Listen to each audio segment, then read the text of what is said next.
Hello everyone, welcome back to another video. It's uh, 15th of March, 12:33 a.m. I don't know whether you noticed or not, I missed a day of reading. Yes, I did miss the day of reading. I couldn't even record, neither I could read. And it was yesterday. I'll tell you what happened. I think you might know that day before yesterday I didn't sleep the whole night. Actually I don't. So I didn't sleep the whole night. I just recorded the video before sleeping. Yeah, so I did told you that I didn't sleep the whole night. And I had almost 1 or 2 hours of sleep the day before yesterday. And I went to college. After going to college I came back and I did some work. Then I went outside for some work and then I returned. I didn't even got time to sleep, so that's the reason why I was very tired. And also this whole week I haven't been sleeping so good. Like I've been sleeping like 5 hours, 4 hours, 6 hours sometimes this whole week. So I think the fatigue built up and I just, when I came back home, I just slept yesterday. Then today I got up, went to college again. Yesterday I took almost 7 to 8 hours of sleep. It was a nice sleep. I didn't even wake up once the whole time. In the morning I felt okay. Then I went to college, returned back, did some studying. Slept a bit for like half an hour. Woke up and then ate my lunch. And then I studied. After studying like up until now I'm free and I'm going to start reading again.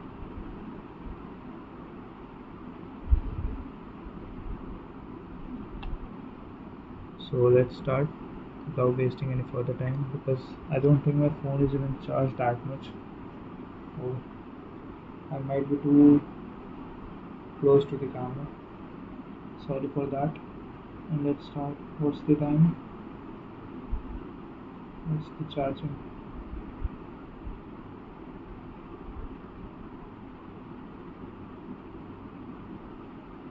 Yeah, it's 27%, so you cannot waste time. The battery drains fast. Let's set up the timer. 21 minutes. We have to start chapter 5. Let's go. The best way to start a new habit. In 2001, researchers in Great Britain began working with 248 people to build better exercise habits over the course of 2 weeks. The subjects were divided into 3 groups. The first group was the control group. They were simply asked to track how often they exercised. The second group was the motivational group. They were asked not only to track their workouts. First group was control group. They were simply asked to track how often they exercised, just to track. The second group was motivational group. They were asked not only to track their workouts but also read some material on benefits of exercise. The researchers also explained to the group how exercise could reduce the risk of coronary heart disease and improve heart health. Finally, there was the third group. These groups received the same presentation as the second group, who ensured that they had equal levels of motivation. These subjects received the same presentation on the second group, which ensured that they had equal level of motivation. However, they were asked to formulate a plan for when and where they would exercise over the following week. Specifically, each member of the third group completed the following sentence: during the next week, I will partake in 20 minutes of vigorous exercise on day, at time, in place.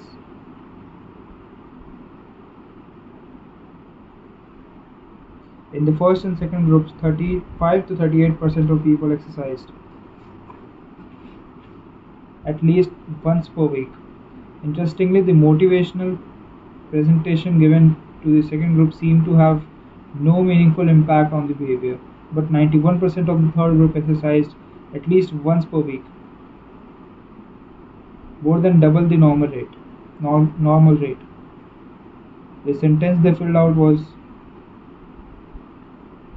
out is what researchers refers to as implementation intention, which is a plan you make beforehand about when and where to act. This is how you intend to implement a particular habit. The cues that can trigger a habit come in a wide range of forms. The feel of your phone buzzing in your pocket, the smell of chocolate chips cookies, the sound of ambulance sirens, but the two most common cues are the time and location. Implementation intention leverage both of these cues. Broadly speaking, the format for creating an implementation intention is: when situation X arises, I will perform response Y. Hundreds of studies have shown that implementation intention are effective for sticking to our goals. Whether it's writing down the exact time and date of when you'll get a flu shot, or recording the time of your colonoscopy appointment, they increase the odds that people will stick with their habits like recycling, studying, going to sleep early, and stopping smoking. Researchers have even found that voter turnout increases when people are forced to create implementation intention by answering questions like: what route are you taking to the polling station? At what time are you planning to go? What bus will you take there? Other successful government programs have prompted citizens to make a clear plan to send taxes in on time or provide direction on when and where to pay late traffic bills. The punchline is clear. People who make a specific plan for when and where they will perform. Why am I reading like what? I don't know. I just pause a lot in the between. It's like even bot reads better than me. I feel like this. Oh my god. The punchline is clear. People who make specific plan for when and where they will perform a new habit are more likely to follow through. Too many people try to change their habit without these basic details figured out. We tell ourselves, I'm going to get healthier, or I'm going to write more, but we never say when and where these habits are going to happen. We leave it up to chance and hope that we will remember to do it, or feel motivated at the right time. And implementation intentions sweep away foggy notions like I want to work out more, I want to be more productive, or I should vote, and transform them into concrete plan of action. Many people think they lack motivation when what they really lack is clarity. It's not always obvious when and where to take action. Some people spend their entire lives waiting for the time to be right to make an improvement. Once an implementation intention has been set, you don't have to wait for inspiration to strike. You write a chapter today or not. Do I meditate this morning or at lunch? When the moment of action occurs, there is no need to make a decision. Simply follow a predetermined plan. The simple way to apply this strategy to your habit is to fill out this sentence: I will dash at time dash. I will dash at I will behavior at time in location. Meditation. I will meditate for 1 minute at 7 a.m. in my kitchen. Studying. I will study Spanish for 20 minutes at 6 p.m. in my bedroom. Exercise. I will exercise for 1 hour at 5 p.m. in my local gym. Marriage. I will make my partner a cup of tea at 8 a.m. in the kitchen. If you aren't sure when to start your habit, first try the first day of the week, month of or year. If you aren't sure when to start your habit, try the first day of the week, month or year. People are most likely to take action at those times because hope is usually higher. If we have hope, we have reason to take action. If fresh start feels motivating, there is another benefit to implement intention. Being specific about what you want and how you will achieve it helps you say no to things that derail progress, distract your attention, and pull you off course. People often say yes to little requests, but we are not clear enough about we need to do when about what we need to be doing instead. When your dreams are vague, it's easy to rationalize little exceptions all day long and never get around the specific things you need to do to succeed. Give your habits a time and space to live in the world. The goal is to make the time and location so obvious that with enough repetition you get the urge to do the right thing at the right time, even if you can't say why. As the writer Jason Zwing noted, obviously you are not going to just work without conscious thought, but it's but like a dog salivating, salivating. But like a dog salivating at a well, maybe you start to get angsty around the time of the day you normally work out. There are many ways to use implementation intention in your life and work. My favorite approach is the one I learned from Stanford professor B.J. Fogg, and it is a strategy I refer to as habit stacking. Habit stacking, a simple plan to overhaul your habits. The French philosopher Denis Diderot, Denis Diderot lived nearly his entire life in poverty.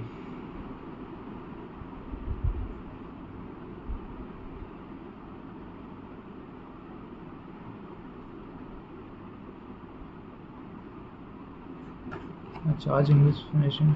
Let me just put it in charge.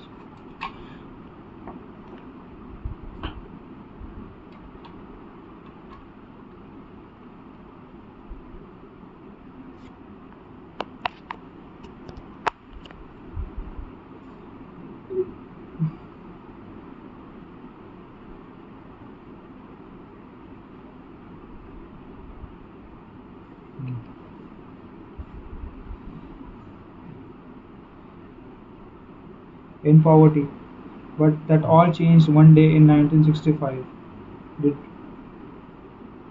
Diderot's daughter was about to be married and he could not afford to pay for the wedding. Despite his lack of wealth, Diderot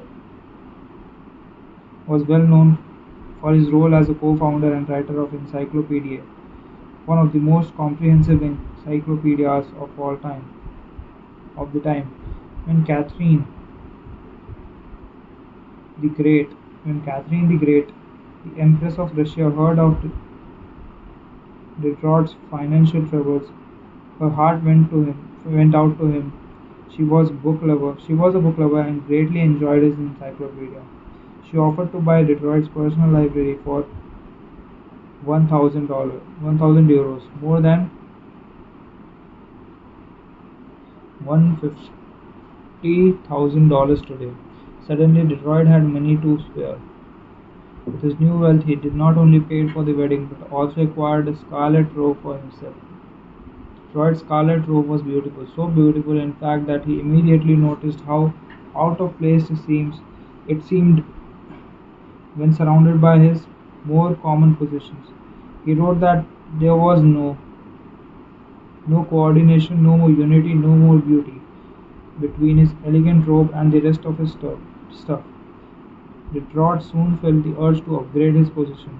He replaced his rug with one of the rug from with one from the rug with he replaced his rug with one from Damascus and decorated his room with expensive sculptures. He bought a mirror to place above the mantel and a better kitchen table. He tossed aside his old straw chair for a leather one. Like falling dominoes, one purchase led to another. Detroit's behavior is not uncommon. In fact, the tendency for one purchase to lead to another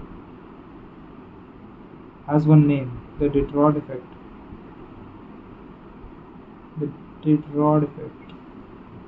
What it is pronounced? What's it pronounced like?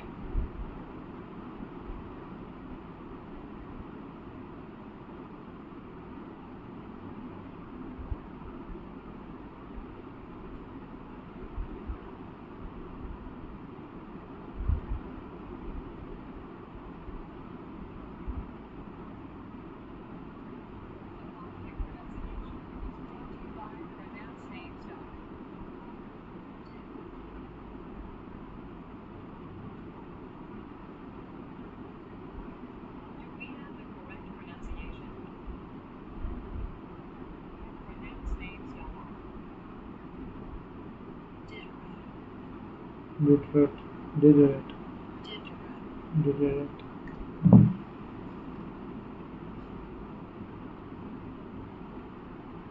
The Detroit effect states that obtaining new possession often creates a spiral of consumption that leads to additional purchases. You can spot this pattern everywhere.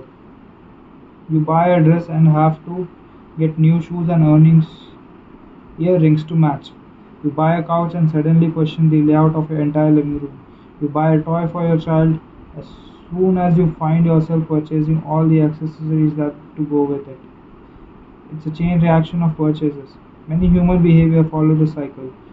You often decide what to do next based on what you have just finished doing. Going to the bathroom leads to washing and drying your hands, which reminds you that you need to put the dirty towels in the laundry. So you add laundry detergent to the shopping list. And so on. No behavior happens in isolation. Each action becomes a cue that triggers the next behavior. Why is this important? When it comes to building new habits, you can use the connectedness of behavior to your advantage. One of the best ways to build a new habit is to identify the current habit you already do each day and then stack your new behavior on top. This is called habit stacking. Habit stacking is a special form of implementation intention. Rather than pairing your new habit with a particular time and location, you pair it with your current habit. This method, which was created by BJ Fogg as a part of his Tiny Habits program, can be used to design an obvious cue for nearly any habit. The habit stacking formula is: after current habit, I will new habit. For example, meditation. I pour my cup of coffee each morning. I will meditate for after I pour my cup of coffee after I pour after I pour my cup of coffee each morning. I will meditate for 1 minute. Exercise. After I take off my work shoes, I will immediately change into my workout clothes. Gratitude. After I sit down to dinner, I will say one thing I'm grateful for that happened today. Marriage. After I get into bed at night, I will give my partner a kiss. Safety. After I put on my running shoes, I will text a friend or family member where I am running and how long will it take. The key is to tie your desired behavior into something you already do each day. Once you have mastered this basic structure, you can begin to create larger stacks by chaining small habits together. This allows you to take advantage of natural momentum that comes from one behavior leading to the next. A positive version of Detroit effect, a positive version of Detroit effect. Your morning routine habit stack might look like this. After I pour my morning cup of coffee, I will meditate for 30 seconds, 60 seconds. After I meditate for 60 seconds, I will write my to-do list for the day. After I write my to-do list for the day, I will immediately begin my first task. Or consider this habit stacking or consider this habit stack in the evening. After I finish eating dinner, I will put my plate directly into the dishwasher. After I put my dishes away, I will immediately wipe down the counter. After I wipe down the counter, I will set out my coffee mug for tomorrow morning. You can also insert new behavior into the middle of your current routines. For example, you may already have a morning routine that looks like this. Wake up, make my bed, take a shower. Let's say you want to develop the habit of reading more each night. You can expand your habit stack and try something like wake up, make my bed, place the book on my pillow, take a shower. Now when you climb into bed each night, the book will be sitting there waiting for you to enjoy. Overall habit stacking allows you to create a set of simple rules that guide your future behavior.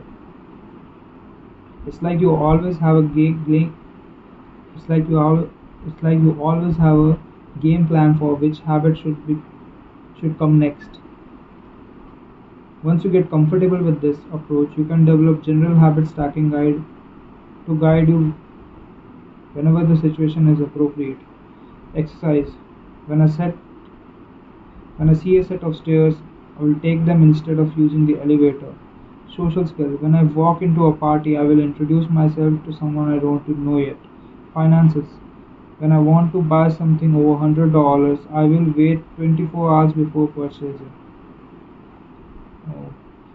Healthy eating. When I serve my first meal, when I serve myself a meal, I will always I will always put veggies on my plate first. Minimalism. When I buy new item, I'll give something away. I'll give something away. Oh. I'll give something away. One in, one out. Mood.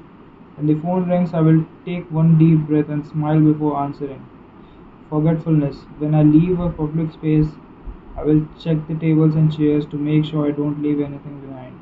No matter how you use this, no matter how do you use this strategy, the secret to creating a successful habit stack is selecting the right cue to kick things off. Unlike an implementation intention, when which specifically states that the time and location of which specifically states the time and location for given behavior, habit stacking implicitly has the time and location built into it. When and where you choose to insert a habit into your daily routine can make a big difference. If you're trying to add meditation into a morning routine, but mornings are chaotic and your kids are running into the room, then that may be the wrong time and place to do so. Consider when you are consider when you are most likely to be successful. Don't ask yourself to do a habit when you are likely to be occupied with something else. Your cue should have some frequency. Your cue should have the same frequency as your desired habit. If you want to do a habit every day, you stack it on top of a habit that only happens on Mondays. That's not a good choice. One way to find the right trigger for a habit stack is by brainstorming a list of your current habits. You can use your habit scorecard from the last chapter. Habit scorecard. Okay, my current habits: positive, negative, neutral. Okay. See, I remember what I read.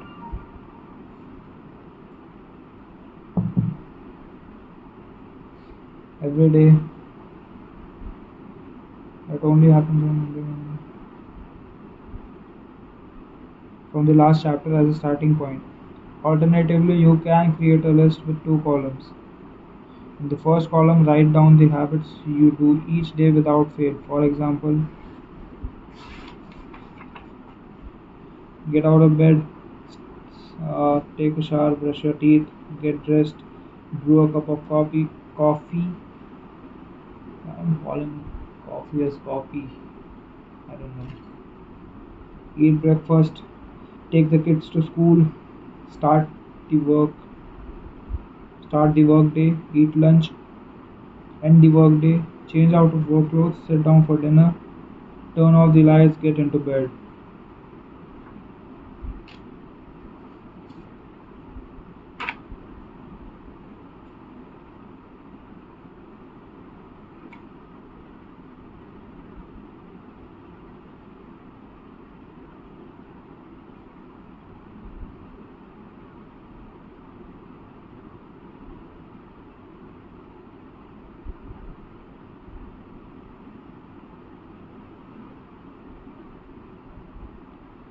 So I am on page number 78.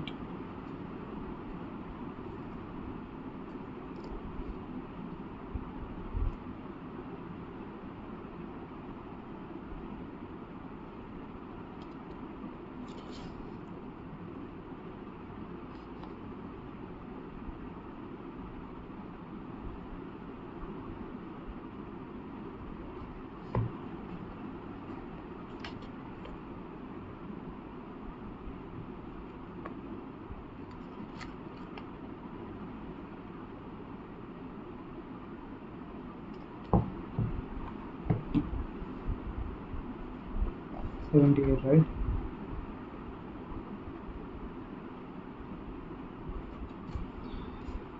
Forgot to put my bookmark in. So, what did we study today? And we studied about the best way to start a new habit is to set up time and date and plan of action, like when and where you are going to perform the habit. That's a good habit.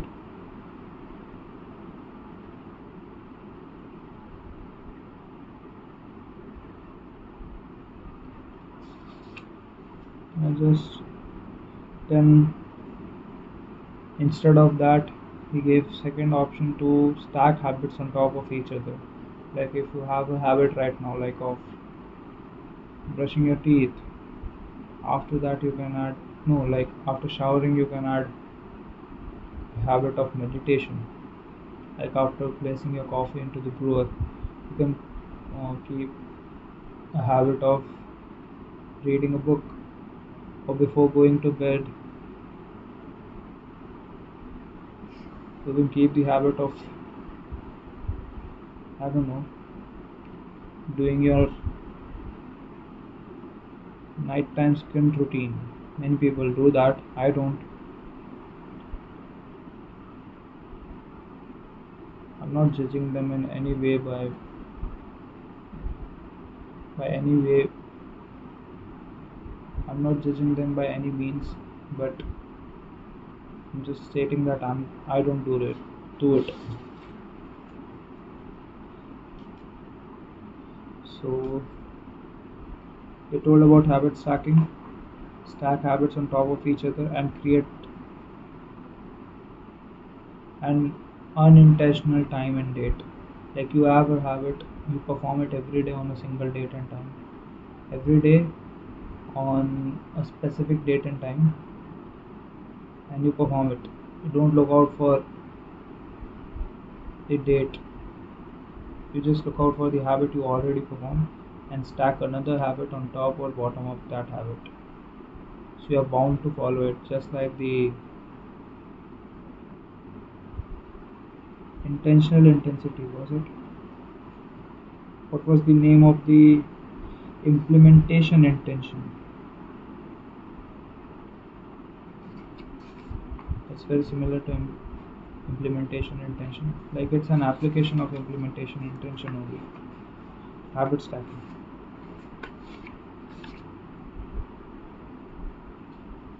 Yeah, just that.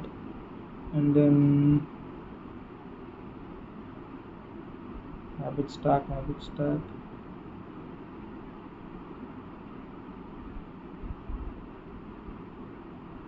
Yeah, he also told us to place the habit we want to stack at a place where It's possible for you to do it. Like, if you want to meditate, you cannot keep meditation at a place where your day is very chaotic, like you are in a train, or you are going to, or in the morning. If you had kids, you cannot meditate. The kids are very chaotic in the morning. So that's an example. Or another example is you cannot place the habit of work out going to a run just after you came back from a, I don't know, a gym workout session. You cannot place it like that. Or you can. I don't know. I don't think you can run after a gym workout session. Many people can do cardio, and even cardio is not like running. Cardio is just incline or walking. If your goal is to lose weight and cut on fat, ultimately you can do this. But if your goal is stamina, strength, resilience, then you have to do running.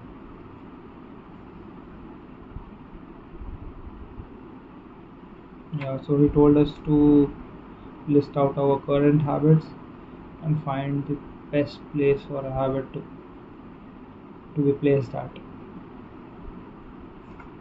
Yeah, that's it.